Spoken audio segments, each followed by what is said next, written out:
Hand in hand we'll stroll the land in peace and harmony. We'll be friends till the end, buddies, you and me. Sun above, heart full of love, flowers all around. From the birth of Mother Earth we hear the magic sound. Hier soir, Jessie et Chester ont vécu les instants les plus inoubliables de leur vie. Mais ce matin...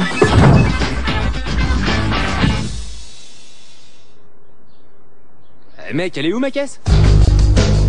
Ils ne se souviennent plus de rien. C'est Christy Beaufion, la plus canon de tous les canons. Salut Jessie. T'as vraiment été incroyable hier soir. T'aurais pas vu ma bagnole? J'ai surtout vu la banquette arrière. Je parle de la bagnole tout entière. Le seul moyen de retrouver leur voiture... Jamais on a passé notre soirée ici. Regardez, c'est Jessie et Chester. et de chercher à savoir ce qu'ils ont fait. Et à qui ils l'ont fait. Oh mec, t'es un mec! Hier soir. Vous avez des problèmes plus importants à résoudre. Où est-ce que vous étiez entre minuit et 2 heures du matin? On s'en souvient plus. Arrêtez de le taper, vous voyez bien qu'il sait rien. Nous recevons nos instructions des habitants d'une lointaine planète. Hier soir, vous avez été en possession du disrupteur dimensionnel. Hein? C'est vous qu'on appelle d'Uranus? C'est ça, riez, moquez-vous de nous, nous avons l'habitude. Ok. Êtes-vous Jessie et Chester? Ça dépend. Nous pourrions vous donner du plaisir. On est c'est nous. Si vous nous remettiez le disrupteur dimensionnel. 20th Century Fox présente. Oh, Ikona! Arrêtez-moi, Nihongo! Oh! Hanasuzo! Sugeina! Deux drôles d'oiseaux. C'est un lama. Ne faites pas un seul geste. Complètement déjantés. T'as un tatouage dans le dos. Hey, toi aussi, mec! Mon tatouage, alors qu'est-ce que c'est? C'est cool. Lis-moi le mien. Mec, et le mien, qu'est-ce que c'est? C'est cool. Lis-moi le mien. Mec, le mien, c'est quoi? Cool. Eh mec, elle est où ma caisse? Mec, le mien, c'est quoi? Oula, lis-moi le mien. Mec, moi, le mien, c'est quoi? Mec, le mien, c'est quoi? Ouais, espèce de... Eh mec, c'est pour bientôt. Cool.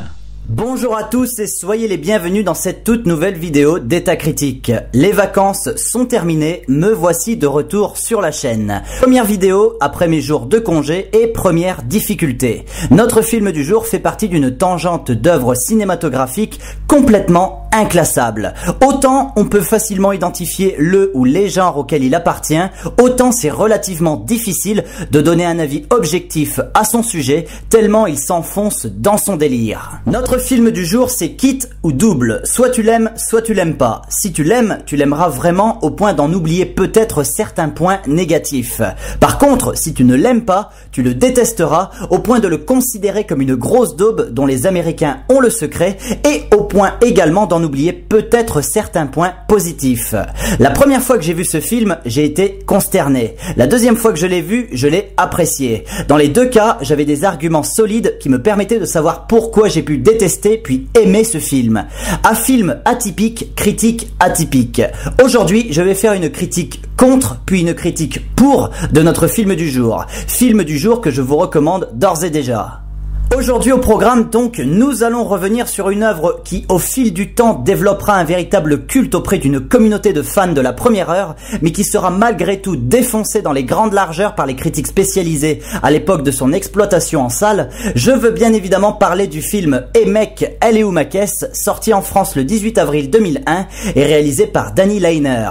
Celui-ci débuta sa carrière cinématographique au début des années 90 en tant qu'assistant réalisateur, puis scénariste avant de devenir finalement metteur en scène. Il signera d'abord quelques épisodes pour des séries télévisées comme Austin Stories, Strangers with Candy ou Opposite Sex. Après la sortie de Hey Mec, il continuera à signer d'autres épisodes pour les séries Go Fish et le journal intime d'un homme marié. Son second long métrage, Harold et Kumar chassent le burger, sortira en 2004. En 2005, il passe de la comédie débile à la comédie dramatique avec The Great New Wonderful, puis revient finalement à la comédie Ralamouliche avec Balls Out, Gary's Tennis Coach en 2009. Entre-temps et encore aujourd'hui, il continuera à exercer son métier avec des épisodes de séries télé plus ou moins connus. Au casting de notre film du jour, nous pouvons retrouver deux têtes d'affiche relativement connues, l'un plutôt pour le rôle culte de Stifler et pour ses comédies pas toujours très finaudes, l'autre surtout pour avoir fait cocu Demi Moore. Je veux bien évidemment parler de Sean William Scott et Ashton Kutcher. Le premier connaîtra une ascension fulgurante à Hollywood. Révélation absolue du film American Pie sorti en 1999, Sean William Scott, qui ne se prédestinait pas à s'enfermer dans des rôles comiques, va devenir l'une des nouvelles figures de la comédie Made in USA.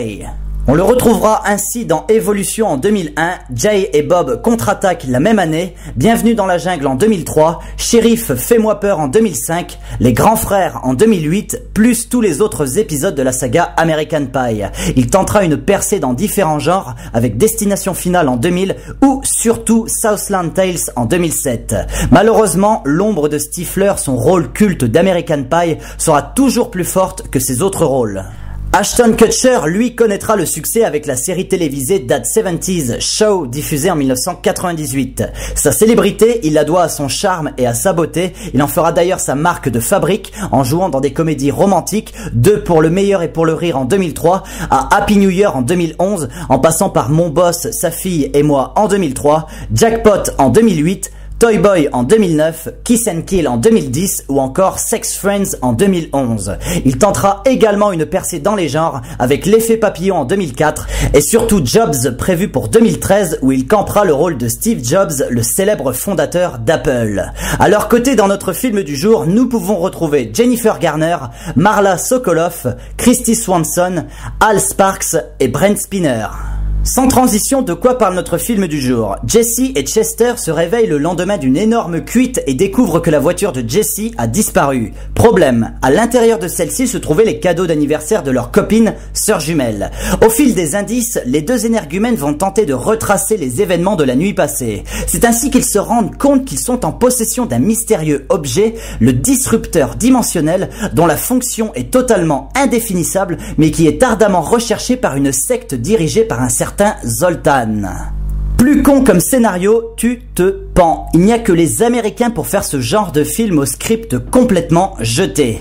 Imaginez un peu le truc. Il y a un type aux États-Unis qui un jour a eu ce concept qui s'est révélé à ses yeux. Un producteur a décidé d'investir des millions dans ce concept, engageant une équipe de tournage d'une centaine de personnes en vue d'une sortie en salle partout dans le monde, partant ainsi du principe que des millions de gens iront claquer des thunes pour aller voir ce concept. Le pire, c'est que c'est comme ça que cela s'est passé. C'est pas en France qu'on verrait un truc pareil se produire. Avant d'attaquer les deux analyses de notre film du jour, un mot sur les performances critiques et financières de celui-ci.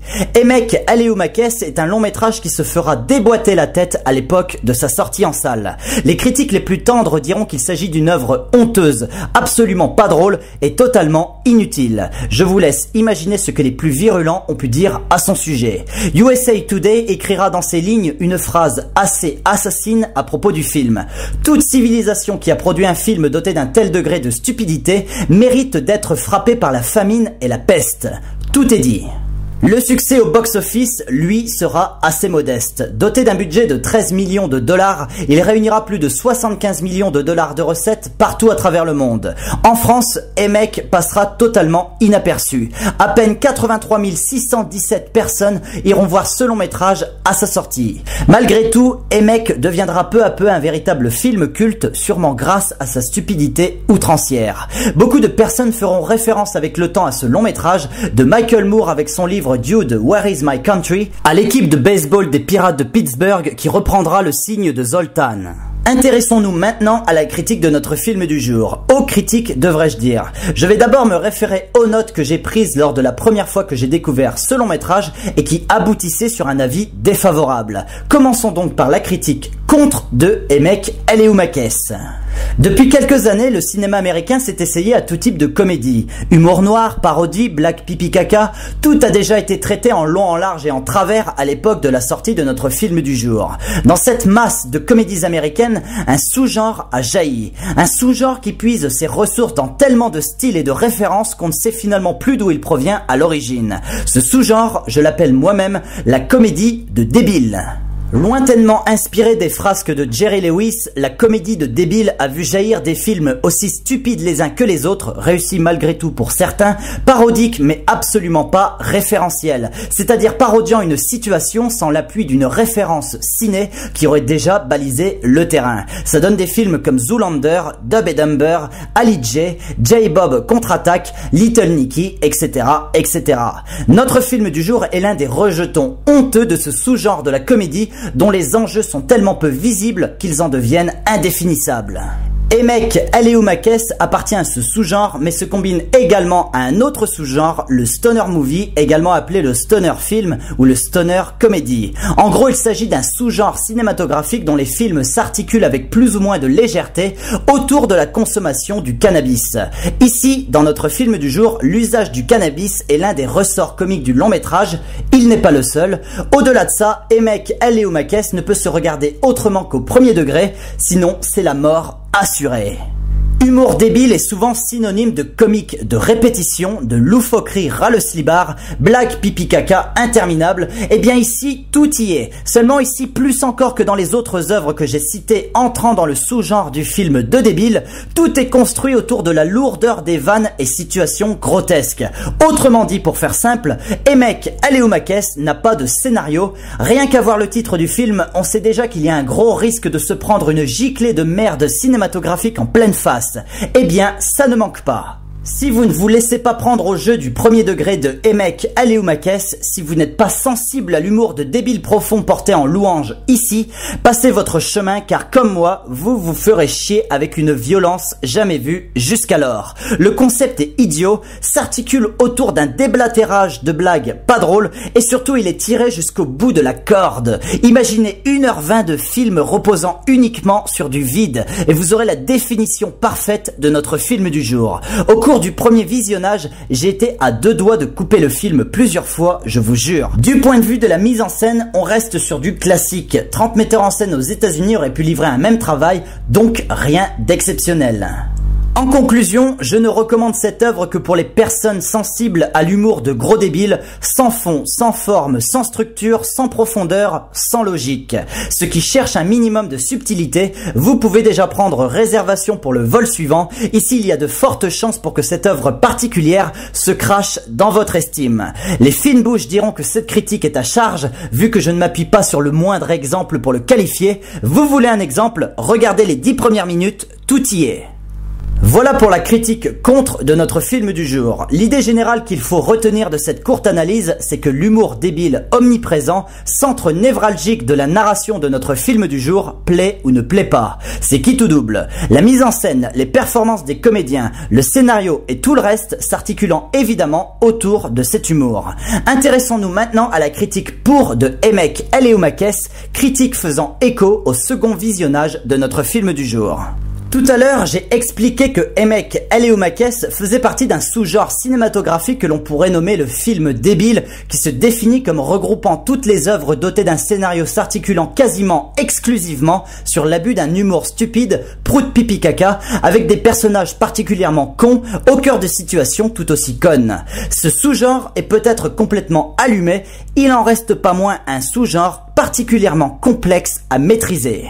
Dumb et Dumber était jusqu'ici celui qui s'en était le mieux sorti car sachant concilier avec brio différents facteurs scénaristiques et humoristiques qui l'empêchaient de se vautrer dans la parodie classique et attendue et ici malvenue et hors de propos ou dans le nanar lourdingue qui tente de sauver son bout de gras en nous faisant ingurgiter tout un tas de blagues merdiques en désespoir de cause. Dans ce style, je pourrais citer par exemple le nanar Y a-t-il un flic pour sauver l'humanité avec Leslie Nielsen et Ophélie Winter qui mixe d'une façon pathétique, parodie et lourdeur, bref, tout ce qu'il ne faut pas faire quand on décide de faire un film dit débile. Vous l'avez compris, l'exercice n'est pas simple. Et quand on observe Emek Aleumakes, on se dit que finalement notre film du jour n'est peut-être pas aussi bordélique qu'il en a l'air. La mode à l'époque, c'est le teen movie avec American Pie en tête de liste. Les créateurs de notre film du jour vont donc partir de ce point de départ pour créer une œuvre intégrant le sous-genre. Dans Emek Aleumakes, on retrouve toutes les caractéristiques inhérentes au teen movie classique, des personnages bien stéréotypés, les deux héros losers qui n'ont qu'un rêve, se faire leurs petites amies avec en plus une blonde au gros sein, les filles vierges, etc., etc., des lieux bien définis, une rue, une ville, des magasins, et des situations aussi loufoques que dans un teen movie classique, c'est-à-dire un enchaînement de situations qui mènent les personnages d'un point à un autre pour une finalité déjà attendue dans l'esprit du spectateur. Ici, on retrouve la caisse et les cadeaux, et on serre les meufs. Et mec, elle est où ma caisse a tout d'un teen movie classique. Pourtant, passé la présentation des personnages, passé la situation initiale, notre film du jour prend un virage à 180 degrés pour dévier vers des situations rocambolesques qui n'ont plus rien à voir avec le teen movie classique. Nos deux héros vont être confrontés à des extraterrestres, une secte complètement déconnectée de la réalité et aussi un éleveur d'autruches béarnais en VF. Autant dire que si vous voulez des surprises, vous en aurez. Et ce même si vous n'êtes pas sensible à l'humour de notre film du jour. Et mec, elle est où ma caisse s'enfonce dans des voies où il n'est absolument pas attendu, ce qui signifie que vous ne pourrez jamais anticiper ce qui va arriver à l'écran. Absurde, oui, c'est clair, mais absolument pas balisé. Du coup, vous allez fréquemment vous demander au cours de mec si nos héros arriveront au bout de leur finalité.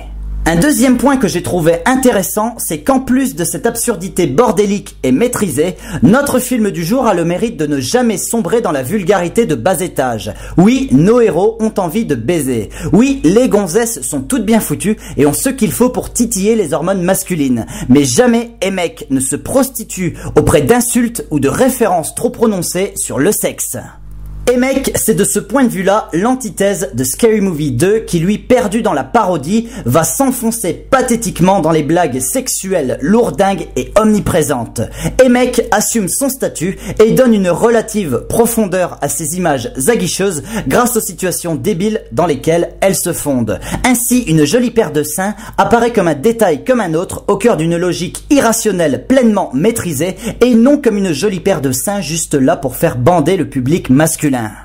Comme je l'ai déjà dit, la mise en scène n'est pas exceptionnelle. Ce travail aurait pu être pondu par des dizaines de metteurs en scène. Néanmoins, elle est adaptée à ce genre de cinéma et finalement on regarde pas ce genre de film pour voir des belles images. Ça paraît logique donc qu'on ait fait appel à un Gus sans grande expérience ayant réalisé au préalable 2-3 épisodes pour des séries que tout le monde a oubliées. Côté performance des acteurs, Ashton Kutcher et Sean William Scott ne livrent pas des interprétations exceptionnelles, Stifler est irremplaçable, néanmoins les deux s'en sortent pas trop mal pour ce genre de comédie débile. En conclusion, et mec, elle est où ma caisse, soit vous le détesterez et vous aurez raison de le détester, soit vous allez l'apprécier et vous aurez raison de l'apprécier. L'humour mis en avant dans ce long métrage risque de déplaire profondément à certains, l'incompréhension et la consternation devant un tel spectacle seront les sentiments premiers des spectateurs en quête d'un minimum de subtilité. Cependant, malgré son apparente stupidité, notre film du jour pourra en ravir d'autres. Construit de façon plutôt intelligente, maîtrisé de bout en bout par un scénario pas aussi con qu'il en a l'air, et mec, elle est où ma caisse est un iceberg humoristique dont la partie immergée renferme une façon de faire rire plus futée que ce que la surface émergée laisse entrevoir. Je vous recommande donc avec une certaine conviction notre film du jour. Voilà, sur ces mots, je vous donne rendez-vous pour la prochaine critique, je vous dis bye bye, allez au cinéma et à la prochaine.